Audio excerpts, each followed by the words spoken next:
പ്രധാനമന്ത്രിയുടെയും സംഘത്തിന്റെയും ദുരന്തഭൂമിയിലെ സന്ദർശനം പുരോഗമിക്കുകയാണ്. കാര്യങ്ങൾ നേരിട്ട് കണ്ട് വിലയിരുത്തുന്നതിനായും അത് വിവരിച്ചു നൽകുന്നതിനുമായും മുഖ്യമന്ത്രി പിണറായി വിജയനും ഒപ്പം ചീഫ് സെക്രട്ടറിയും ഒക്കെ പ്രധാനമന്ത്രിയുടെ സംഘത്തിലുണ്ട്. ഇന്ന് കൽപ്പറ്റയിലെത്തിയ പ്രധാനമന്ത്രി വ്യോമ നിരീക്ഷണത്തിന് ശേഷമാണ് കണ്ണൂരിൽ നിന്നും ഇവിടേക്ക് ഹെലികോപ്റ്ററിലെത്തുന്നു വയനാട്ടിലേക്ക്. അതിനുശേഷം വ്യോമ നിരീക്ഷണത്തിലൂടെ ദുരന്ത ഭൂമിക മുഴുവനായി പ്രധാനമന്ത്രിയും മുഖ്യമന്ത്രിയും ചീഫ് സെക്രട്ടറിയും അടങ്ങുന്ന സംഘം കാണുന്നു, നിരീക്ഷിക്കുന്നു വ്യോമമാർഗം. അതിനുശേഷം അവിടെ നിന്ന് ചൂരൽമലയിലേക്ക് റോഡ് മാർഗമാണ് ഇപ്പോൾ എത്തിയിരിക്കുന്നത്. ചൂരൽമലയിൽ ഏതാണ്ട് എത്തിയിരിക്കുകയാണ് പ്രധാനമന്ത്രിയും സംഘവും. ഇതിനുശേഷം ബെയിലി പാലം, സൈന്യം നിർമ്മിച്ച ബെയിലി പാലം, അതിന് ഇപ്പുറത്തുള്ള ഫയർഫോഴ്സ് ബെയിലി പാലം നിർമ്മിക്കുന്നതിന് മുമ്പുള്ള സിപ്പ് പാലം, ഇതൊക്കെ ആ പ്രദേശങ്ങളൊക്കെ സന്ദർശിക്കും പ്രധാനമന്ത്രി. അതിനുശേഷമാകും കളക്ട്രേറ്റിലേക്ക്, കൽപ്പറ്റ കളക്ട്രേറ്റിലേക്ക് എത്തുക.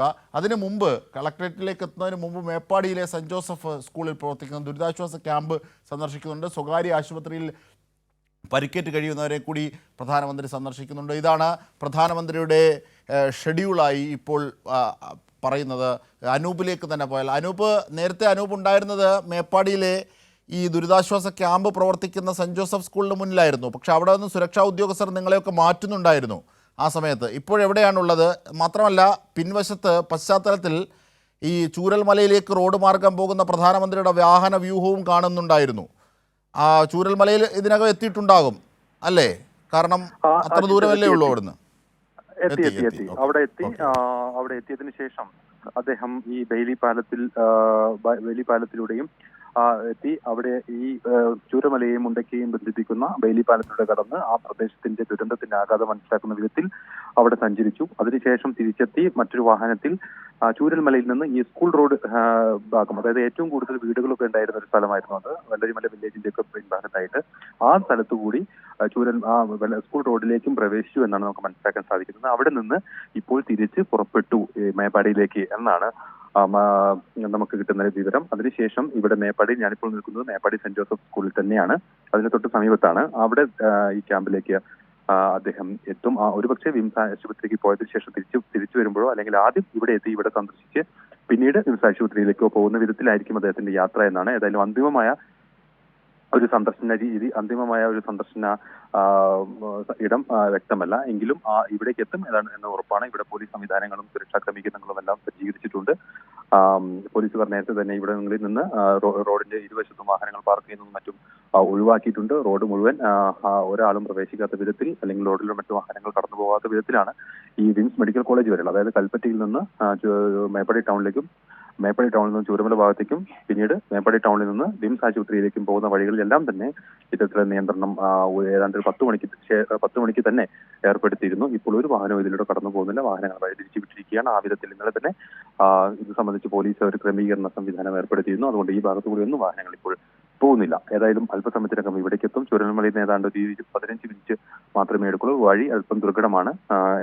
എന്നാലും ഒരു 15 മിനിറ്റ് അകം ഇവിടേക്ക് ചേരും എന്നാണ് നമുക്ക് മനസ്സിലാക്കാൻ സാധിക്കുന്നത്. ഇവിടെയായിരിക്കും ഒരുപക്ഷെ ആദ്യം എത്തുക. അങ്ങനെയെങ്കിൽ മുണ്ടക്കയിൽ നിന്നും ചൂരൽമലയിൽ നിന്നും ഇവിടേക്ക് മാറ്റിപ്പാർപ്പിച്ച ആളുകളുമായി അദ്ദേഹം സംവദിക്കും. ഇവിടുന്ന് കുട്ടികൾ ഉൾപ്പെടെയുള്ളവരോട് അദ്ദേഹം സംസാരിക്കുമെന്നാണ് മനസ്സിലാക്കാൻ സാധിക്കുന്നത്. നേരത്തെ ഈ ക്യാമ്പിൽ നിന്നുള്ള ഒരാൾ ഞങ്ങളോട് പറഞ്ഞത് അദ്ദേഹത്തിന്റെ സന്ദർശനം ഞങ്ങൾക്ക് വലിയ പ്രതീക്ഷയാണ് നൽകുന്നത്. ഈ ദുരന്തത്തിൽ ഞങ്ങൾക്ക് എല്ലാം നഷ്ടപ്പെട്ടു, ഞങ്ങൾ ഇനി തിരിച്ചു പോകാനായിട്ടുമില്ല, ആ മേഖലയിലേക്ക് തന്നെ ഞങ്ങൾക്ക് പോകാൻ കഴിയില്ല, അവിടെയെല്ലാം ഇനിയും ഉരുൾപൊട്ടൽ സാധ്യതകളുണ്ട്, വീണ്ടും ഈ വിധത്തിലേക്ക് അപകടങ്ങൾ ഉണ്ടാവുകയോ തുടർ അപകട സാധ്യതകളോ എല്ലാം ഉള്ള ഒരു സ്ഥലമാണ്. അതുകൊണ്ട് ഒരു മെച്ചപ്പെട്ട പുനരധിവാസമാണ് നമ്മൾ പ്രതീക്ഷിക്കുന്നത്. അതിനാൽ കഴിയുന്ന കേന്ദ്ര സഹായം അല്ലെങ്കിൽ പ്രധാനമന്ത്രിയുടെ ഭാഗത്തുനിന്ന് അതിനാൽ ഉണ്ടായ ഒരു പ്രഖ്യാപനം, ഒരു പദ്ധതി പ്രഖ്യാപനം ഞങ്ങൾ പ്രതീക്ഷിക്കുന്നുണ്ട് എന്നാണ് അവർ പറഞ്ഞത്. അതേതാണ്ട് ദുരന്തഭൂമിയിൽ നേരിട്ടെത്തി പ്രധാനമന്ത്രി കാര്യങ്ങൾ വിശദീകരിക്കുകയാണ്. നാം കണ്ടതുപോലെ ബെയിലി പാലവും ഫയർഫോഴ്സിന്റെ സിപ്പാലവും ഒക്കെ പണിഞ്ഞിരുന്ന സ്ഥലത്ത് തന്നെയാണ് ചൂരൽമലയിൽ ദുരന്തഭൂമിയിൽ പ്രധാനമന്ത്രിയും സംഘവും സന്ദർശിക്കുന്നതിൻ്റെ ദൃശ്യങ്ങൾ കൂടിയാണ് ഇപ്പോൾ നമ്മൾ കണ്ടുകൊണ്ടിരിക്കുന്നത്.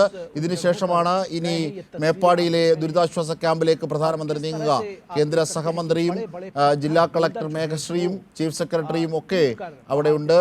കാര്യങ്ങൾ MR അജിത് കുമാർ വിശദീകരിച്ചു കൊടുക്കുന്നു. ADGP ഇങ്ങനെയാണ് ദൃശ്യങ്ങൾ പുരോഗമിക്കുന്നത്. അപ്പോൾ ഇപ്പോൾ ചൂരൽമലയിൽ എത്തി റോഡ് മാർഗം എത്തിയ പ്രധാനമന്ത്രിയും സംഘവും അവിടെ നേരിട്ട് സന്ദർശനം നടത്തുകയാണ്. കാര്യങ്ങൾ നേരിട്ട് കണ്ട് അവർ ബോധ്യമാവുകയാണ്. കാര്യങ്ങൾ വിശദീകരിച്ചു കൊടുക്കാൻ ചീഫ് സെക്രട്ടറിയും ഒപ്പം ADGP MR അജിത് കുമാറും ഒക്കെ ഉണ്ട്, ജില്ലാ കളക്ടറുമുണ്ട്. ഇനി ഇതിനു ശേഷമാണ് മേപ്പാടിയിലേക്ക് എത്തുക. അനൂപ്,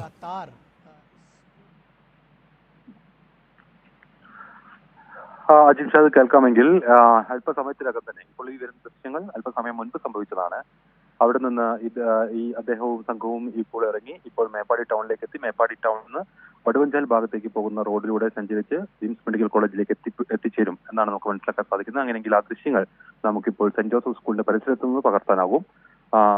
ഈ വഴിയിലൂടെയാണ് മേപ്പാടി ടൗണിൽ നിന്ന് വിംസ് മെഡിക്കൽ കോളേജിലേക്ക് പോകുന്ന വഴി. വിംസ് മെഡിക്കൽ കോളേജ് ഇവിടെ നിന്ന് ഏതാണ്ടൊരു 4-5 കിലോമീറ്ററുകൾ അകലെയാണ്. അവിടേക്ക് അദ്ദേഹം പോകും.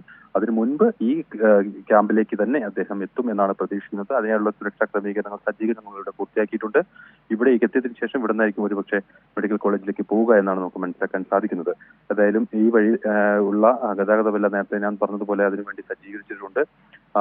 ഇതിന്റെ ഒരു പ്രധാന കാര്യം ഈ ദുരന്ത സ്ഥലത്തെക്കുറിച്ച് ഉള്ള ഒരു നേരിട്ടുള്ള അനുഭവം, അതിന്റെ വ്യാപ്തി പ്രധാനമന്ത്രിക്ക് ബോധ്യപ്പെടുത്തുമെന്നാണ് നാം പ്രതീക്ഷിക്കുന്നത്. നേരത്തെ വ്യോമമാർഗം തന്നെ ആ സ്ഥലത്തിന്റെ ഒരു ഭീകരാവസ്ഥയെല്ലാം അദ്ദേഹം കാണുകയും ആ ഘട്ടത്തിൽ ഇവിടെ നിന്ന് പകർത്തിയ ചില ചിത്രങ്ങളുമെല്ലാം അദ്ദേഹം കാണുകയും പരിശോധിക്കുകയും ഉണ്ടായിരുന്നു. അദ്ദേഹത്തോടൊപ്പം ഉള്ളവരും. ഏതായാലും അതിന്റെ ഒരു ഭീകരമായ അവസ്ഥ, അത്രയും ജീവനുകൾ നഷ്ടപ്പെടുത്തിയ, ഇത്രയും ആളുകൾക്ക് പരിക്കേൽപ്പിച്ച ഒരു ഭൂമി ഒന്നാകെ താഴേക്ക് പതിച്ച് നിലം പരിച്ച അല്ലെങ്കിൽ നാമാവശേഷമായ ആ പ്രദേശത്തിന്റെ ഒരു ആഘാതം, ആ ദുരന്തത്തിന്റെ ആഘാതം അദ്ദേഹത്തിന് ഈ വ്യോമ മാർഗമുള്ള സന്ദർശനത്തിലൂടെ മനസ്സിലായി കാണുമെന്നാണ് പ്രതീക്ഷിക്കുന്നത്. അതിനാൽ തന്നെ ഇതിന് മൂലമുണ്ട് ആ ഒരു ആഘാതം, ആ ഒരു ദുരന്തത്തിന്റെ ഒരു തീവ്രത മനസ്സിലാക്കിയതിനു ശേഷം അദ്ദേഹം ഇന്ന് കളക്ടറേറ്റിൽ നടക്കുന്ന അവലോകന യോഗത്തിൽ കേന്ദ്ര സർക്കാരിന് ഏതെല്ലാം വിധത്തിലാണ് സംസ്ഥാന സർക്കാരിന് ഈ ഘട്ടത്തിൽ ഒരു ആശ്വാസകരമായ പിന്തുണ നൽകാൻ സാധിക്കുക എന്ന് പ്രഖ്യാപിച്ചേക്കുമെന്നാണ് നാം പ്രതീക്ഷിക്കേണ്ടത്. ഏതായാലും അത് സംബന്ധിച്ചുള്ള വിശദമായ ഏതെല്ലാം വിധത്തിൽ നമുക്ക് ഈ ദുരന്തത്തെ തുടർന്നുണ്ടായ നഷ്ടങ്ങൾ സംബന്ധിച്ച് അതിനുശേഷം നാം ഒരുക്കിയ ഈ അതിജീവന ശ്രമങ്ങളെ കുറിച്ച്, അവിടെ ഉണ്ടായിട്ടുള്ള വലിയ ആൾനാശത്തെക്കുറിച്ച്, ജീവനുകൾ നഷ്ടമായതിനെ കുറിച്ച്, അതോടൊപ്പം ആ മേഖലയിൽ ഉണ്ടായിരുന്ന വിവിധ സ്ഥാപനങ്ങൾ, കെട്ടിടങ്ങൾ, വീടുകൾ, അതുപോലെ തന്നെ കന്നുകാലി സമ്പത്ത്, വൈദ്യുതി, റോഡ്, അങ്ങനെ ആ മേഖലയാകെ ഒരു നശിച്ച സാഹചര്യമുണ്ട്. അവിടെ ഒരു പുനരധിവാസം അല്ലെങ്കിൽ ആ മേഖലയെ കൈപിടിച്ചുയർത്തണമെങ്കിൽ, അവിടെ നിന്നുള്ള ആളുകളെ സുരക്ഷിത സ്ഥലത്തേക്ക് മാറ്റണമെങ്കിൽ വലിയ ഒരു പിന്തുണ കേന്ദ്ര സർക്കാരിന്റെ ഭാഗത്തു നിന്ന് ഉണ്ടാവേണ്ടത് അത്യാവശ്യമാണ്. ദേശീയ ദുരന്തമായി പ്രഖ്യാപിക്കുക, അതോടൊപ്പം അതിദുരന്തമായി പ്രഖ്യാപിക്കുക തുടങ്ങി ഒട്ടേറെ സാങ്കേതികമായി കേന്ദ്രത്തിന് പൂർത്തിയാക്കേണ്ട ഒരുപാട് കടമകളുണ്ട്, ഉത്തരവാദിത്തങ്ങളുണ്ട്. എന്നാൽ അത് ഇതുവരെയും വൈകി. ഈ ദുരന്തത്തിന്റെ ആഘാതം മനസ്സിലാക്കിയതിനു ശേഷം അതിലെല്ലാം ഒരു തീരുമാനം കൂടി നമുക്ക് പ്രതീക്ഷിക്കാം, അല്ലെങ്കിൽ അങ്ങനെ ഉണ്ടാവുമെന്നാണ് നമ്മൾ പ്രതീക്ഷിക്കുന്നത്.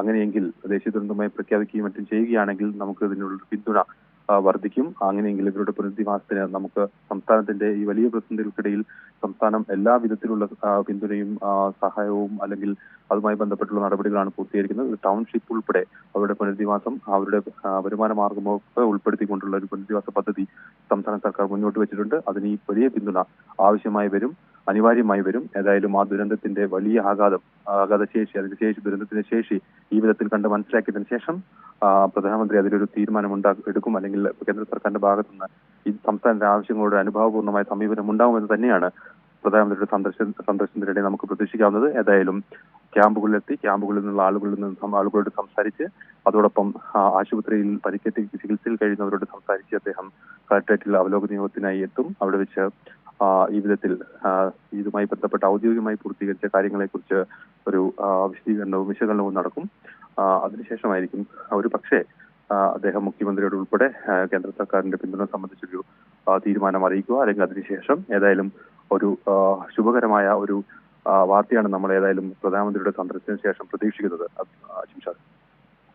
തീർച്ചയായും അങ്ങനെ ഈ ദുഃഖത്തിനിടയിലും വലിയ പ്രതീക്ഷ കേരളം വെക്കുന്നത് പ്രധാനമായും ഈ പ്രത്യേക പാക്കേജ് അനുവദിക്കുക എന്നുള്ളതാണ് കേരളത്തിൻ്റെ ഏറ്റവും വലിയ ആവശ്യം. കാരണം വയനാട് വയനാട്ടിലെ ദുരന്തവുമായി ബന്ധപ്പെട്ട് ഇപ്പോൾ വരുത്തിയിരിക്കുന്ന ക്രമീകരണങ്ങൾക്കപ്പുറത്തേക്ക് കാര്യങ്ങൾ കൊണ്ടുപോകേണ്ടതുണ്ട്. അത് സംസ്ഥാനത്തിൻ്റെ മാത്രം പരിധിയിൽ നിൽക്കുന്നതല്ല. വലിയ അർത്ഥത്തിലുള്ള സഹായം കേന്ദ്രത്തിൻ്റെ ഭാഗത്തുനിന്നുണ്ടായാൽ മാത്രമേ ഇപ്പോൾ സംസ്ഥാനം നൽകുന്ന നിലവാരത്തിൽ തന്നെ അവർക്ക് വേണ്ട പുനർനിർമ്മാണം ഒക്കെ സാധ്യമാവുകയുള്ളൂ. ഇപ്പോൾ ഒലിച്ചുപോയ മണ്ണെടുത്തു പോയ പ്രദേശങ്ങളൊക്കെ പുനഃസൃഷ്ടിക്കേണ്ടതുണ്ട്. ജീവിതം പടുത്തുയർത്തേണ്ടതുണ്ട്. ഉറ്റവർ നഷ്ടപ്പെട്ടവർ, സ്വത്തുക്കൾ മുഴുവൻ പോയവർ, ഇതൊക്കെ അവിടെ പുനഃസൃഷ്ടിക്കേണ്ടതുണ്ട്. അതിന് വലിയ അർത്ഥത്തിൽ പാക്കേജ് ആവശ്യമാണ്. ഇതാണ് കേരളത്തിൻ്റെ ഏറ്റവും പ്രധാനപ്പെട്ട ആവശ്യം. പ്രധാനമന്ത്രിയുടെ സന്ദർശനത്തിൽ നാം കാണുന്ന ക്രിയാത്മകമായ ലക്ഷ്യവും അതുതന്നെയാണ്. പ്രത്യേക പാക്കേജ് അനുവദിക്കുക, ദേശീയ ദുരന്തമായി പ്രഖ്യാപിക്കുക.